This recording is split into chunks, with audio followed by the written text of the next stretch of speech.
Hey, this is the Waffle Press Hangouts. I am Diego Crespo, and I'm here with my official co-host, almost co-star, co-host, co Oh, co-everything, cohort. cohorts with my official cohort for the show, Emily Sophia. How are you today? I am lovely. How are you, Diego? I'm sad So, because okay, that's true. yeah, Okay. uh, Agent Carter is over for the first season, and Parks and Recreation, a Ooh. show that is very near and dear to my heart, is over forever. Yeah, I'm a Parks and Rec right now. You know, I'm that I'm was dying here. it was But really so we're gonna talk about both of those shows today. So this is gonna be split into two little videos, and I'm gonna put an image over this because I want to get a better camera for now, and I there's a lag and it's a whole big mess. I'll fix it up as we progress in the show. But sounds good. first, I want to talk about Agent Carter and how awesome this little show turned out to be. It's not a big part of the Marvel Cinematic Universe. It's not making waves across the nation or anything like that, like Arrow and Flash are. But I think it's just as good. Yeah. Yeah, it's been I just watched the finale episode a couple of hours ago now, and I'm just so I loved it. I think it was a fantastic little mini run. Personally, I hope that maybe they'll be able to do another like second mini series or something because they definitely set it up to where they could. And I know that the ratings are kind of iffy, so I'm not like totally sure what's gonna happen. I mean, I wasn't totally sure what was gonna happen with Agents of Shield either. But that turned out, I mean, of course, with everything that happened in Captain America the Winter Soldier, that really revamped the show kind of like halfway through. They almost sort of rebooted it. Whereas with Agent Carter, the whole thing I felt was like, narratively speaking, it was really cohesive. Like they had kind of like one core plot that was driving everything forward. Wasn't always the case with Agents of Shield for me. First season was a bit rocky. I agree. Yeah. But I think they did such a good job of capturing the vibe of that entire era. Like the costuming was spectacular.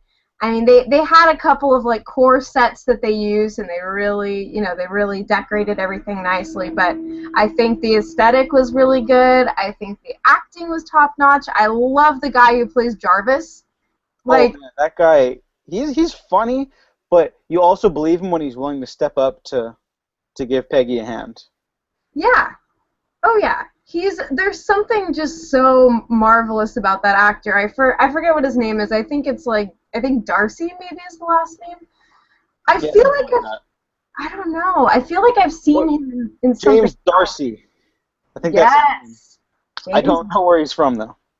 Yeah, and it's like Darcy because it's got the apostrophe That's correct. Yes, in there. Darcy. Yes, James Darcy. But yeah, I mean, I never really like getting to see Jarvis like as this character and kind of like the bumbling butler who's also, heroic in his own right, like and also ridiculously charming. I think that he was really a great companion to Peggy.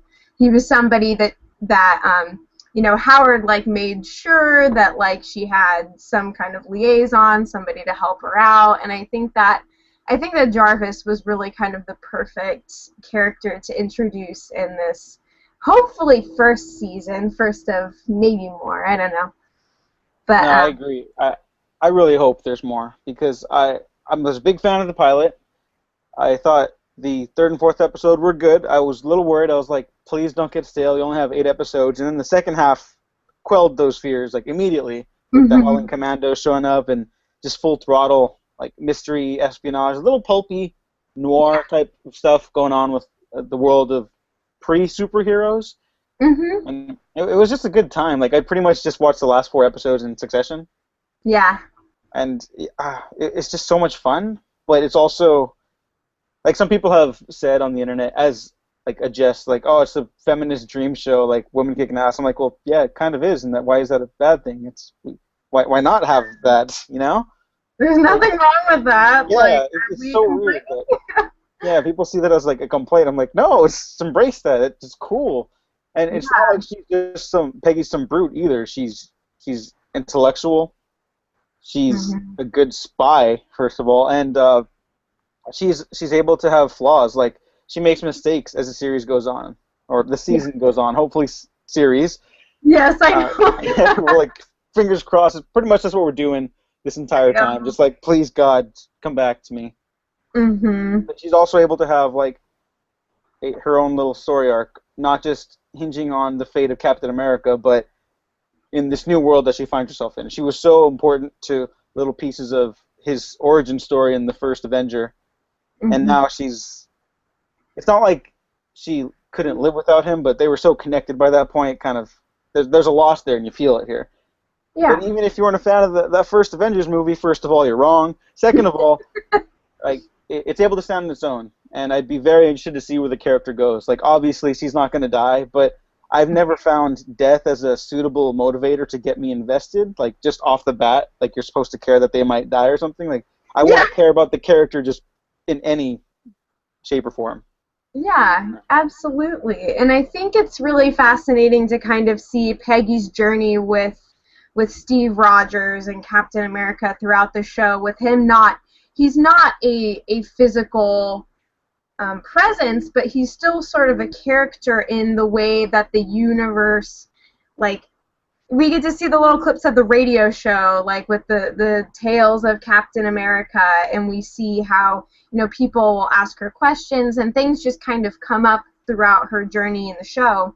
And then of course there's the vial of blood that's getting tossed around, and then finally to see what she did with that in the end, and the fact that Jarvis gave that to her to responsibly deal with in her way, and that she was kind of entrusted with that was a really powerful moment, because there in the finale, like, we had to watch her talking to a hypnotized Howard Stark who thinks he's going to save Captain America. So she has to lose him all over again in order to snap him out of his delusion, and it's like, ah.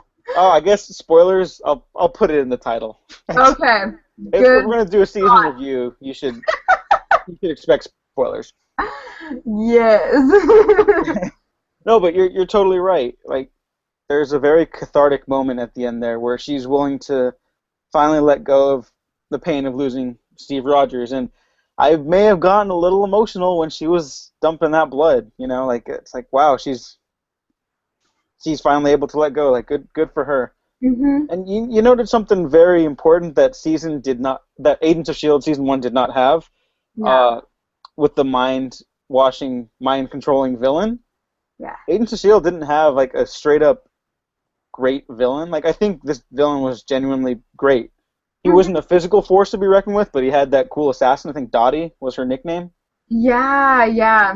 and he was able to really just mess with the whole dynamic of the show. And again, it's very much like a mini series or mini season, please God season. And it only 8 episodes, and we became so attached to these side characters, and they were fleshed out. You understand where each of them are coming from, Mhm. and I even felt a loss when the chief of the SSR station Yeah. sacrificed himself. That was pretty emotionally hefty stuff, and only 8 episodes. That's impressive. Yeah, absolutely. And at first I wasn't like, it was interesting how they kind of developed and led up to the hypnotist villain, because at first it kind of seemed like cheesy, like, wow, is everybody really falling for this dude? He's just like, focus, that's it. But then you see the way that he gets inside everybody's head, and he does it so consistently, and he's so charismatic, and he just immediately, with every person that he takes control of, he gets right to like the core issues of their entire existence, and he gets them to whatever mental state they want to be in, and then he just traps them there.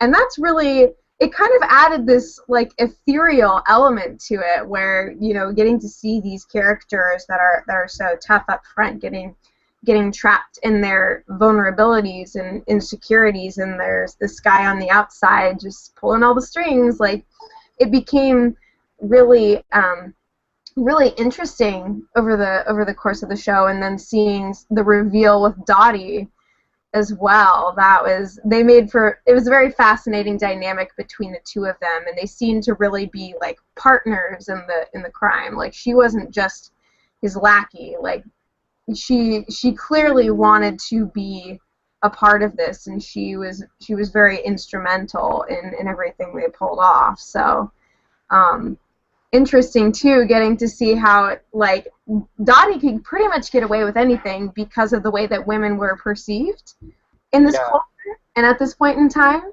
So it's like at every corner, they get pulled over by the cops, and she's like, "Oh, excuse me, mister, I just," and she just kind of pulls out that whole, I'm a woman, help me." But then the irony, of course, that we see with both her and Peggy is that their feminine identity is like the key to their strength, kind of thing, Yeah. And you're totally right. That's something I really appreciated. I was like, they could fall into so many tropes with these characters, and they never really do. Yeah. They change a perspective on them, and they shine a light on a very sensitive topic for people, sexism, which unfortunately is still a big issue today. But like, man, oh man, it was so much worse back then. I mean, it's, still a lot to complain about now and a lot to fix, but yeah, it's very believable that the agency would not believe Peggy Carter was capable of pulling off her own investigation without everyone noticing where she was headed or who she was with, yada yada. But Yeah. back to Dottie, man, I really wish we got to see her use that cool little mini handgun, Yeah. I was like, oh, she's going to use that in the final fight, and we're going to get to see Peggy do some cool, like, barrel rolls or something like that.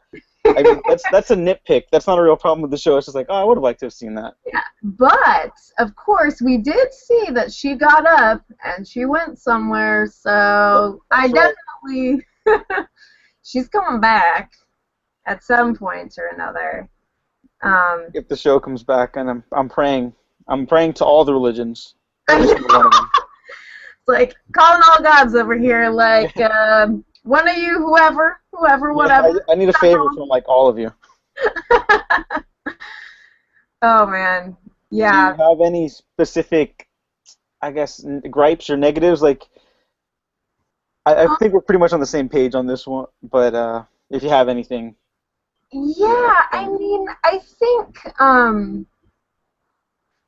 it's sort of hard to say because, like, I guess that I could actually, playing devil's advocate here, I could sort of see why some people would criticize the show for, like, its dealings with feminism sometimes, just because, like, sometimes it really felt a little overstated.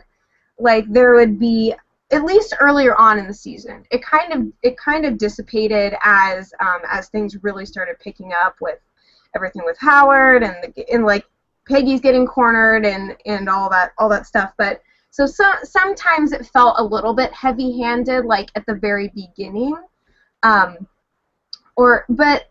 really, like, that was the culture, though. That was the era. So I really don't want to or feel necessary to really critique it on those grounds, because especially the way that Haley Atwell played the character, like, she just did such a fantastic job. Like, so I mean, they rubbed up against some cliches every once in a while, but I think that they really faithfully portrayed the era that they were looking to portray, and I really like the way that things came full circle in the end with so everybody's applauding Peggy when she comes back in, save the day, save Mr. Stark and all that jazz. And then of course the other cop guy, Chad Michael Murray, whatever his character's name is.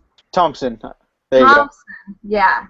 Yeah, and then he of course takes all the credit from the congressman who shows up. He's like, "Oh, I'll get you an audience with the president." And then what she says to Sousa, I think it is, she tells him, like, "I don't need that credit. Like, I know my value, and I don't even need that from the world. And like that core strength is just like, it's so awesome. And we want her to be validated. Like we would want every woman that has done what she's done to be validated, or just any woman, period. But the fact that she's so confident in herself, I think that that will over time transform the way that people treat her. And Thompson's gonna get his. I'm just saying. So I honestly, in the end, I really can't think of anything that is like, oh wow, that was so dumb, because I think everything was so nicely resolved, and the subplots were dealt with really well. Little cheesiness here and there, but you know, it's kind of got that pulp. It's that time. Like I could deal with it. You know, I Yeah. think it was really great. I don't know how to follow that up because that was really good. Um, it was good. I liked the part where they fought, and but it, yeah, you're absolutely right. I wanted to really mention that before I wrapped up on Agent Carter, that she she used her own self validation. You know, like she knows who she is, and she doesn't need anybody else's validation. Yeah, But like we all want her, like yeah, like we're happy for her. That's great. yeah. But we still want to see other people acknowledge how great she is. And to an extent, I think Thompson does, but Hmm. he's still a man of the times very much. Like, Yeah. he's willing to put his life on the line for Peggy, and he was one of the people who was willing to believe her when nobody else did after she saved his life and all that. Hmm. So I think he's still like when push comes to shove, I think he'll always be there for Peggy if the show is Yeah. to continue. But overall, I mean, I I don't want to give grades here, but I think we both give it a big old two thumbs up. Oh Like yeah. once it hits Netflix, because I'm pretty sure it's gonna hit Netflix like every Marvel thing does. Hmm. Check it out. Go watch it. Binge watch it. Tell your friends. Tell your mom. Tell your grandma. Tell your pets, your cats, your dogs, your fathers, your brothers, your sisters. The whole shebang. Bring them all. All right, and then now we're gonna switch over into our other sorely missed show, Parks and Recreation.